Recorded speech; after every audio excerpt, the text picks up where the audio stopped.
भाजपच्या खरेदी विक्री संघाने नुकतेच महाराष्ट्रातील उद्धव ठाकरेंच्या शिवसेनेतील 6 खासदारांची खरेदी केलेली आहे। त्यापैकी 2 खासदार हे नांदेड परिसरातील आहेत आणि त्या 2 खासदारांना दिल्लीला रवाना करण्यासाठी एक आलिशान विमान नांदेड विमानतळावर दाखल झालेलं आहे। बघून घ्या। जेव्हा देशामध्ये व्यापाऱ्यांचं सरकार असेल तेव्हा या देशामध्ये खरेदी आणि विक्रीलाच प्राधान्य असणार आहे। मग ते आमदार आणि खासदारांची खरेदी असेल किंवा अगोदरच्या सरकारांनी ज्या मोठमोठ्या सरकारी कंपन्या निर्माण केल्या असतील त्या कंपन्यांची विक्री असेल।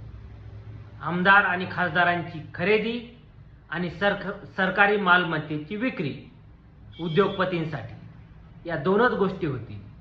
बाकी इतर गोष्टी सेकंडरी दुय्यम दर्जाच्या।